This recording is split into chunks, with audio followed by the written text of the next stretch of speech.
As palavras são containers de poder. Assim como este copo pode conter muitos tipos diferentes de coisas para beber, as nossas palavras podem conter e transportar muitos tipos diferentes de coisas. Elas carregam poder criativo. Deus disse: haja luz, e houve luz. Deus criou tudo o que nós vimos pela palavra. Então, as palavras têm poder criativo. A Bíblia não diz que Deus pensou que houvesse luz e houve luz. Deus disse: haja luz e houve luz. Então nós vimos no começo da Bíblia o que acho que podemos dizer que é um padrão de como fazer as coisas. Assim, sua boca pode ser cheia com um poder criativo, que você fala sobre sua própria vida, a vida das pessoas que você ama, a sua cidade, o mundo. Com a sua boca você pode falar contra o inimigo. E você pode parar a ação dele em sua vida, falando a palavra de Deus. O diabo falou com Jesus, e a Bíblia diz em Lucas 4, o diabo disse a Jesus, e Jesus disse ao diabo. E ele cita uma escritura de volta para ele. Eu não sei quantos aqui respondem ao diabo de volta, mas se ninguém nunca lhe disse para fazer isso, você deveria começar a respondê-lo de volta. Ele fala com você, responda de volta, assim como seus filhos lhe respondem. Comece a responder de volta ao inimigo. E não se esqueça do que eu estou dizendo. Você tem a capacidade de falar palavras poderosas e criativas sobre a sua vida e sobre a vida de seus entes queridos, mas você pode também falar palavras que são destrutivas, coisas que te machucarão sobre si mesmo, sobre o seu futuro. Cuidado com o que você diz sobre o seu futuro. Profetize seu futuro. Declare o que você quer que aconteça e o que Deus diz que pode acontecer, em vez de apenas falar sobre ter medo de ter mais do que sempre teve, sabe? Amém? Tudo bem. Provérbios 10, 19. Com as muitas palavras não faltam transgressão, mas quem quer que contenha os lábios, esse é prudente. Agora, já conversamos sobre disciplina e autocontrole. Então isso diz que se você restringir, disciplinar ou controlar as suas palavras, você será uma pessoa prudente. Isto significa que você é um bom administrador desse poder que Deus deu a você em palavras. Posso falar isso de várias maneiras diferentes, mas tem uma maneira específica que eu quero ensinar isto esta tarde. É sobre como suas palavras afetam a unção de Deus em sua vida. Agora, quando eu me tornei uma séria estudante da Bíblia, eu já estava na igreja há muito tempo antes disso acontecer. Eu frequentei a igreja regularmente por talvez uns 7, 8, 9 anos antes de realmente... Sabe, eu amava a Deus. Eu era nascida de novo, salva pela graça. Eu sei que teria ido para o céu, mas eu não estava falando sério sobre o meu relacionamento com Deus.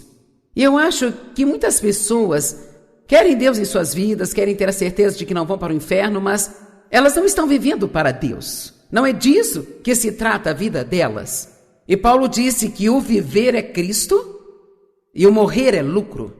Nele eu vivo, me movo e tenho o meu ser. Em Mateus diz: buscai primeiro o reino de Deus e sua justiça, e tudo mais em sua vida será acrescentado. Então Deus não é uma linha lateral, nem uma apólice de seguro. Ele deveria ser a principal coisa em nossas vidas.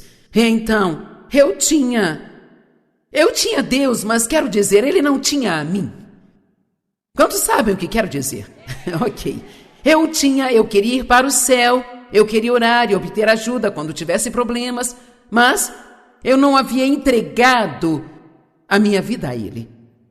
E assim, quando eu comecei a estudar muito seriamente a palavra de Deus, e uma das coisas que estavam acontecendo naquela época, nos anos 70, Foi um grande derramamento do Espírito Santo em toda a terra, não apenas em um lugar específico ou denominação ou em um pequeno grupo, mas na verdade estava acontecendo em todo o mundo. Deus faz isso em momentos diferentes ao longo da história. São os chamados avivamentos. É um tempo quando Deus aparece e se revela por um período de tempo. E isso então reaviva a igreja. Agora, não vivemos isso o tempo todo, mas eu sou grata por fazer parte disso, porque a minha vida foi tocada de uma maneira muito profunda e também foi um tempo em que o Espírito Santo parecia dar uma graça especial e as pessoas simplesmente amavam a palavra. Quer dizer, não era nada estar no culto por 3h30, mas hoje em dia, sabe, você entra e sai, você tem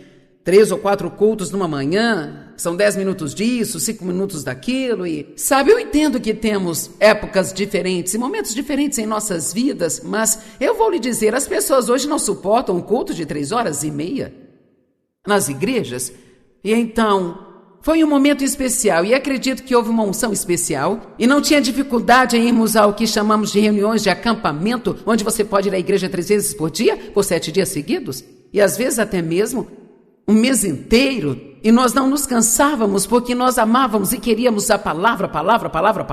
Uma das coisas sobre as quais nós ouvimos muito nos ensinar e que nós não ouvimos hoje em dia na igreja, e que é algo que eu acho que devemos ouvir mais a respeito, é sobre a unção. Apenas a unção. Agora, quando digo a unção, pode haver algumas pessoas aqui que nem sabem do que eu estou falando. Então, o que é a unção? A unção é a presença e o poder de Deus derramado em sua vida. E muitas vezes nós somos ungidos para certas coisas. Então, existem unções diferentes em nossas vidas como crentes, mas Deus pode nos ungir para coisas especiais. Eu sou ungida como professora de Bíblia. Isso significa que Deus me chamou e me equipou para fazer isso. Agora, a unção, ela é muito, muito importante e sabemos que tudo que Deus nos dá chega a nós de graça. Jesus pagou por isso, mas, de certa forma, isso não é de graça. Eu acredito que tem certas coisas que nós podemos fazer que tiram a unção e tem certas coisas que podemos fazer que vão aumentar a unção. Eu ouvi um pregador dizer que se ele queria aumentar a unção antes de se levantar para falar, se ele sentisse que talvez ele não tivesse sentido a presença de Deus fortemente, ele passava algum tempo extra lendo a palavra e a unção em sua vida aumentava. Talvez uma pequena oração extra aumentará a unção em sua vida. Mas se você não sabe o que é unção e se você não sabe o quanto ela é importante, então você realmente pode estar fazendo coisas que estão dificultando a unção em sua vida e nem mesmo percebendo que está fazendo. E algo que você descobrirá de maneira definitiva e que apoiarei nas Escrituras é que falar palavras erradas vai impedir a unção em sua vida. Outra coisa que dificulta a unção na sua vida é maltratar as pessoas. Deus é muito exigente sobre como tratamos os seus filhos. Ele não gosta quando maltratamos as pessoas. Ele não gosta quando falamos mal das pessoas, ou espalhamos rumores, fofocas ou difamações. Na verdade, eu acho que é provavelmente uma das coisas mais perigosas que podemos fazer. E precisamos ficar um pouco mais sábios e ter um pouco mais de temor reverencial de como tratamos as pessoas e como nós conversamos com as pessoas e como conversamos sobre elas. Alguém pode concordar comigo aqui hoje? Eu demorei muito para chegar até aqui, mas posso dizer que tenho temor reverencial de maltratar as pessoas. E se por acaso acontecer de eu maltratar qualquer pessoa, leva somente 5 minutos para o Espírito Santo me convencer de que eu estou na carne. E eu voltarei rapidamente e me desculparei. Por exemplo, eu não me levantaria neste púlpito e tentaria pregar se estivesse com raiva de alguém, sabe? Eu absolutamente não o faria, porque eu acredito que isso afetaria e dificultaria a unção na minha vida. E sabe, eu sinto que a principal coisa que eu tenho é a unção de Deus. Milhares de pessoas não vão se reunir em um prédio, tirando um fim de semana de suas vidas, só para ouvir alguém falar, se não estiver dizendo algo que realmente tenha uma influência ou efeito em suas vidas. Agora, você pode não saber o que é unção, mas isso significa que eu estou aqui em cima falando, mas na verdade Deus está me usando para falar com você. Portanto, estas palavras que eu estou falando têm um efeito sobre você, que às vezes você nem compreende e nem consegue entender. Agora, duas pessoas podem levantar e falar a mesma mensagem. Elas podem falar palavra por palavra, e se elas não estiverem ungidas, ou talvez estejam tentando fazer isso, mas tem todos os tipos de coisas erradas acontecendo em suas vidas, por isso não há unção nelas, você vai ficar com sono e você não terá nenhum interesse em ouvi-los, não vai tirar nada do que disseram, não se lembrará do que disseram, mas alguém que anda perto de Deus, não sendo perfeito, ninguém é perfeito, mas eles se arrependem quando fazem coisas erradas, estão tentando tomar cuidado com a maneira como vivem, estão vivendo para agradar a Deus. Quantos sabem que há uma diferença em apenas fazer isso e fazê-lo com seriedade? Bem, então, essa pessoa pode ter uma unção muito, muito forte em sua vida, e o que ela diz pode literalmente penetrar além do seu cérebro e entrar no seu coração, e assim você não obtém informações, mas revelações. Há uma diferença em alguém apenas lhe dar informações ou lhe dar algo. É tipo, oh, eu entendi isso. Eu entendi. Eu me pergunto como é possível alguém acidentalmente ligar a televisão no meio da noite, quando está tentando desligá-la, e de repente um certo pregador diz alguma coisa certa e a pessoa diz, isto mudou a minha vida. Como você muda uma vida com uma frase? Bem, Deus pode fazer o que Ele quiser, e Ele está procurando pessoas para usar, que viveram suas vidas de uma maneira em que elas possam levar uma unção muito forte em suas vidas. É interessante ouvir as pessoas tentando falar sobre a unção e que realmente não entendem o que é isso. Já tivemos pessoas que diziam algo como, nossa, eu vim para essa reunião e eu não sabia o que era.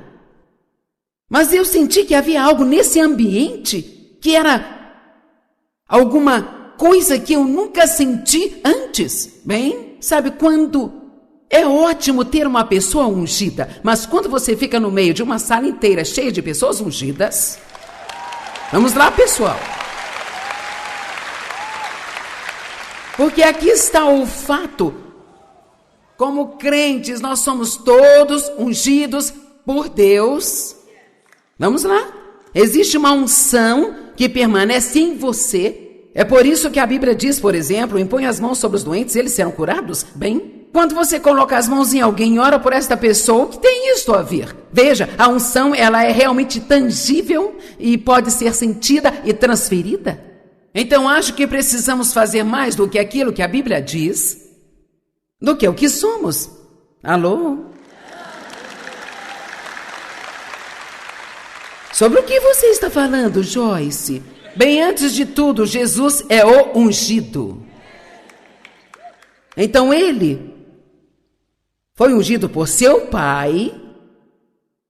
Há um Deus Pai e Jesus que é Deus e o Espírito Santo que é Deus. Eu não entendo esse tipo de matemática, mas um Deus, 3 pessoas. Eu não entendo isso na minha cabeça, mas eu compreendo. E nós podemos ter comunhão e ter relacionamento com as 3 pessoas da divindade e cada uma delas faz algo específico para nós. Quando Jesus partiu, subindo para o alto, não nos deixou sozinhos. Ele disse, sempre estarei com vocês. E o que ele fez foi enviar o Espírito Santo, a unção, a presença de Deus. O Espírito de Deus é a presença de Deus. Ele enviou o Espírito Santo para representá-lo, agindo em seu favor. E ele disse, ele está com vocês, mas agora ele estará em vocês. Vamos lá. Pegue isso, pessoal. Agora, ele está em você. Então ele disse aos crentes que esperassem no cenáculo até que a promessa do alto chegasse a eles. E essa promessa do alto foi quando o Espírito Santo desceu no dia de Pentecostes, conforme registrado em Atos capítulo 2. Agora, não sei por que a religião tenta esconder todas aquelas coisas maravilhosas que aconteceram em Atos capítulo 2, mas quer dizer, enquanto eles esperavam no cenáculo, de repente, não sei sobre você, mas eu amo um de repente na minha vida. Vamos lá. De repente, como um vento forte, e diz que então lhes apareceram línguas de fogo, todos foram tomados por elas e todos começaram a falar em línguas estrangeiras, conforme o Espírito Santo lhes concedia que falassem. Agora, eu não vou ensinar muito sobre falar em línguas e apenas enlouquecer um monte de vocês que já pensam que isso é do diabo, sabe? E que a propósito não é, mas...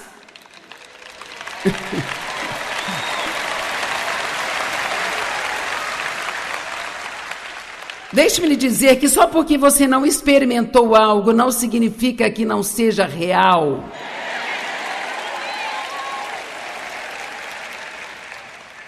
E nós seremos muito tolos se aceitarmos o que qualquer denominação diz no lugar do que a palavra de Deus diz.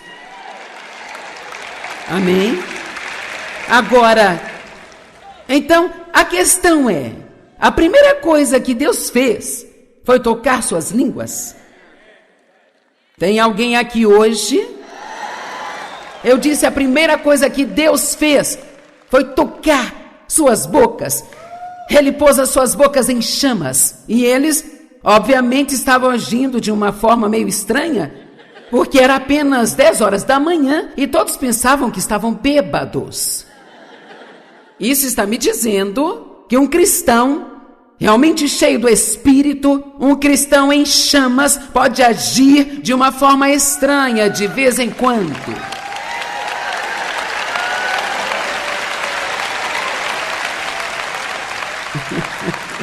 Agora, acho que não precisamos sair do mundo e ver como podemos ser estranhos. Acho que precisamos usar o bom senso e as restrições e prestar atenção em quem está à nossa volta, mas o ponto principal é que Jesus não morreu para que pudéssemos continuar sendo crentes miseráveis. Ele morreu para que nós pudéssemos ter uma vibrante, poderosa, cheia do Espírito, em chamas, uma vitoriosa e super vida.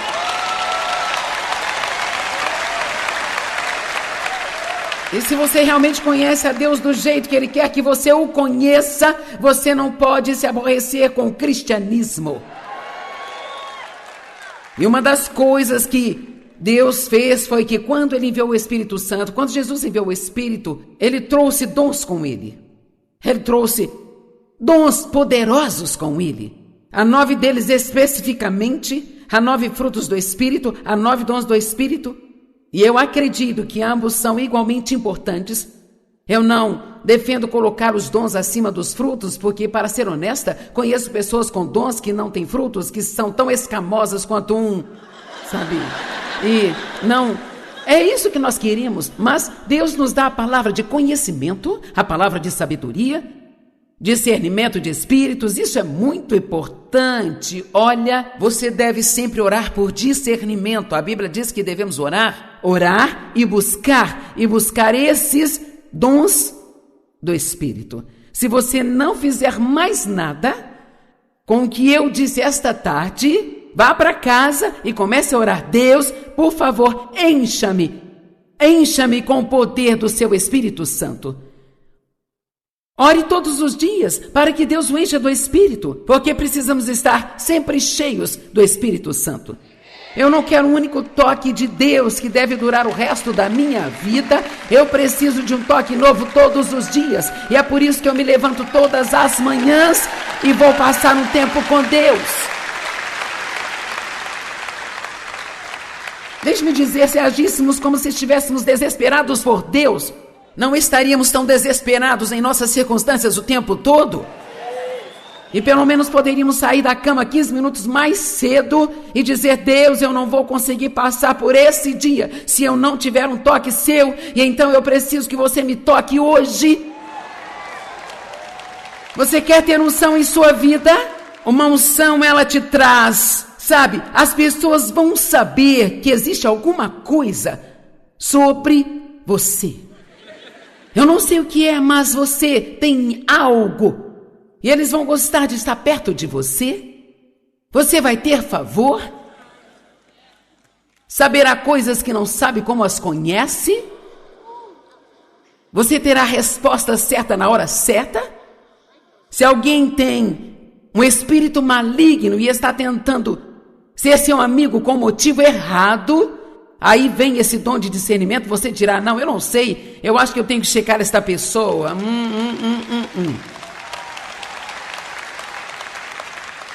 E então há outras coisas que sabe. Dom da fé, operação de milagres. O dom da fé é um tipo de fé que vai além de qualquer coisa. Todos nós temos fé, a todo homem é dada uma medida de fé, mas o dom da fé é algo que vai além disso. É como uma fé que você nem entende, porque você a tem. Eu creio que Deus deu a mim, ao Dave, o dom da fé para sair e fazer o que fizemos quando iniciamos este ministério. Não tenho tempo para te contar, mas o que estou fazendo não faz absolutamente, realmente sentido algum. Se você souber de onde eu vim, meu nível de instrução e a condição em que eu estava quando Deus me chamou para este ministério. Eu quero te dizer algo. Deus... Se Deus pode falar com um profeta através de uma mula, Ele pode usar você e Ele pode usar a mim. Amém?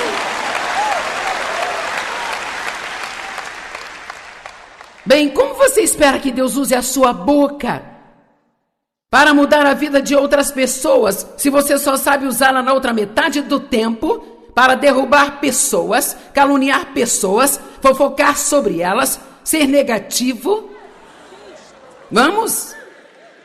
E assim, nossas palavras têm muito a ver com a unção na nossa vida, e há outros dons, profecia, línguas, interpretação de línguas, e quando chegamos a línguas, todo mundo começa.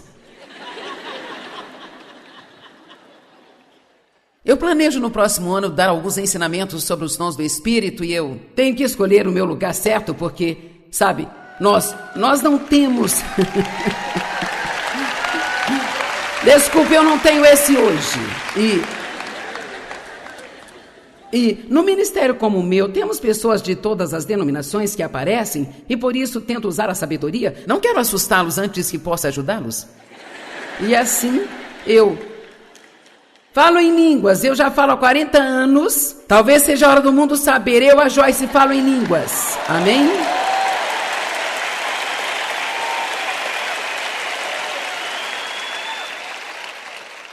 E você diz: bem, eu não entendo isso. Eu também não.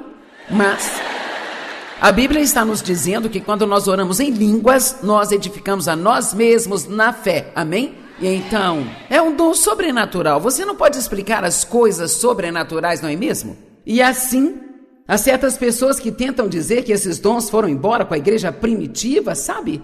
Bem, se eles precisavam disso, então do que nós precisamos hoje em dia? Quero dizer, meu Deus, e não há nada na Bíblia que diga que eles foram embora com a igreja primitiva para começar. A Bíblia diz em 1 Coríntios 13 que quando o que é perfeito se manifestar, e o Mike está me ajudando, quando o perfeito se manifestar, nós não precisaremos mais desses dons. Bem, o único e perfeito que conheço é Jesus, e ele ainda não voltou. E então, precisamos de toda a ajuda que pudermos obter. Até então, eu preciso do poder sobrenatural do Espírito Santo para viver acima da corrupção que está neste mundo e manter a minha alegria. Amém?